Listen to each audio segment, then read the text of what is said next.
नमस्कार विद्यार्थी मित्रांनो, तुमच्या YouTube चॅनलमध्ये मी तुमचं सहर्ष स्वागत करीत आहे.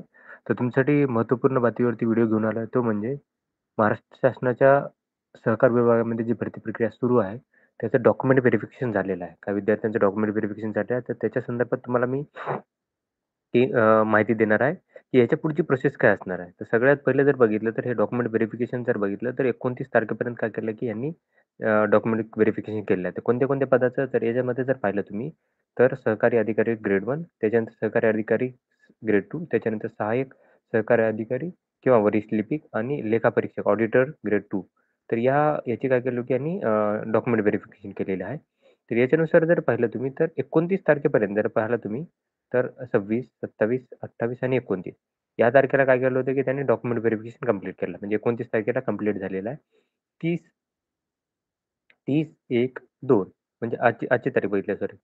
तर आता जर बघितलं तर याच्यानंतर काय असतं, की जसं डॉक्युमेंट व्हेरिफिकेशन केलेलं आहे विभागीय स्तरावरती, तर ते जर त्याच्यानंतर काय करतात, की ते जे तुमचे झेरॉक्स आहेत, जे डॉक्युमेंट्स आहेत, त्याची म्हणजे काय ते चेक काय केले त्यांनी, की तुमचे डॉक्युमेंट प्रॉपर आहेत की नाही. आता काय होतं, की त्या डॉक्युमेंटची स्क्रुटिनी होते. म्हणजे स्क्रुटिनी म्हणजे त्याच्यामध्ये होतं, की आता सपोज ग्रेड 1, ग्रेड 2ला आता फक्त त्यांनी डॉक्युमेंट पाहिलेले आहेत.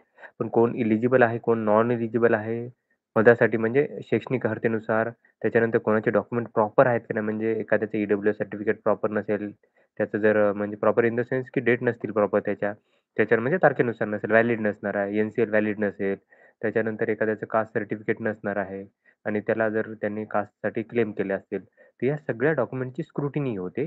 तर या स्क्रुटिनीला की नाही जर बघितलं तर 1 ते 2 आठवडे लागतात या प्रोसेसला. कमीत कमी 1 ते 2 प्रोसेस लागतात आणि जसे-जसे होईल म्हणजे ग्रेड 1 आणि ग्रेड 2 जर बघितलं तुम्ही तर दररोज होते त्यांचे. ओके. प्रत्येक स्तरावरती. तर हे ग्रेड 1, ग्रेड 2 प्रत्येक विभागानुसार ह्यांचे झालेले आहेत.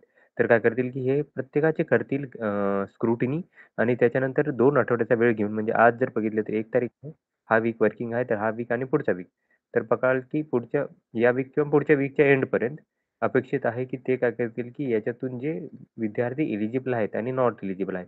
तर त्यांची काय करतील, की यादी काय करतील, की सिलेक्ट करतील आणि जे नॉट एलिजिबल आहे, ते कोणत्या कारणामुळे नॉट एलिजिबल आहेत, ते काय करतील, की प्रसिद्ध करतील या वेबसाईटवरती.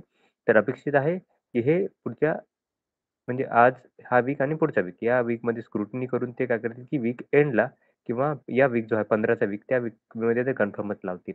आणि जसे तुम्ही एलिजिबल, नॉन एलिजिबल लावतील, एक 2 ते 3 दिवसामध्ये काय झालं, की फायनल सिलेक्शन लिस्ट लागणार आहे. ओके. Final selection list. तर असं पकडून जा, की हा जो महिना आहे, तर जानेवारीच्या 26 तारखेच्या पहिले काय होईल, हे सगळी तुमची प्रोसेस होऊन जाईल. ऑफर लेटर वगैरे तुम्हाला इश्यू करून देतील ते. ओके. तर अशी अपेक्षित आहे. तर ही अपडेट होती. तर अशाच महत्त्वपूर्ण अपडेटसाठी माझ्या चॅनलला सबस्क्राईब करा, व्हिडिओला लाईक करा आणि इन्फॉर्मेशन मित्रांसोबत शेअर करा. धन्यवाद.